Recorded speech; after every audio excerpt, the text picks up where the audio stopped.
First, I cut my two side rails to about 3 inches. I cut these rails out of 3/4 inch plywood.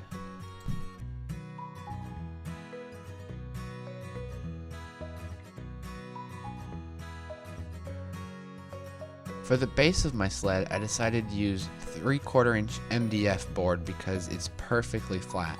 Next, I sanded over the edges of the base of my sled with rough sandpaper so that the glue would adhere better. After applying some glue to the edges, I clamped it down tight and made sure that it was square. This is pretty important.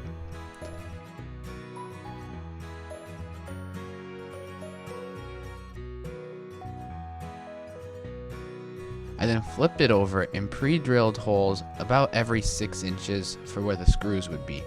This doesn't need to be exact, it's just enough to hold it on.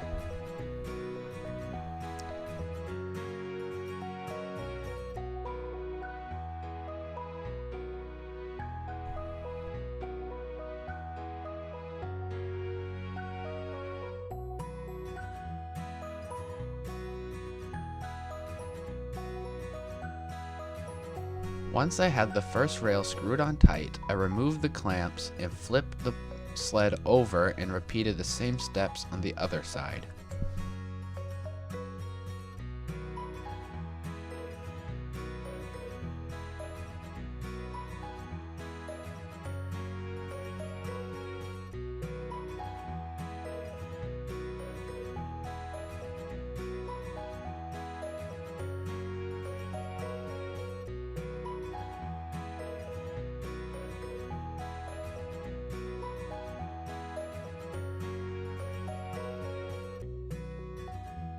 For the guide that the router will sit in, I decided to use aluminum.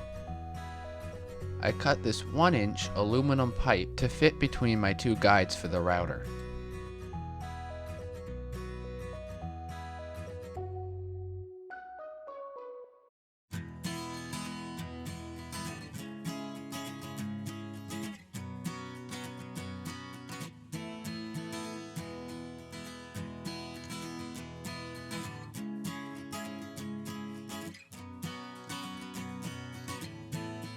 After I had two pieces that are the same length, I then file the edges to smooth out the roughness.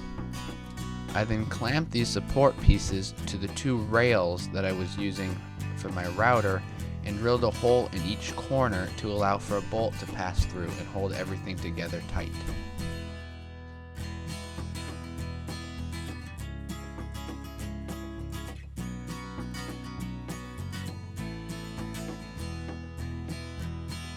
I then fed the bolt through the hole and attached a nut to the other side.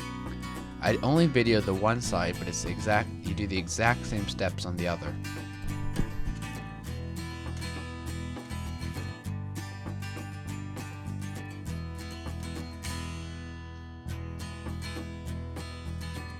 With everything fully assembled, I then sanded the side rails lightly to help everything slide better. After that, I applied a thin coat of furniture wax to both the side rails and the metal where the router would be sliding. This just helps to make sure everything slides nice and smooth. There you go. Now you have a fully functioning router flattening sled.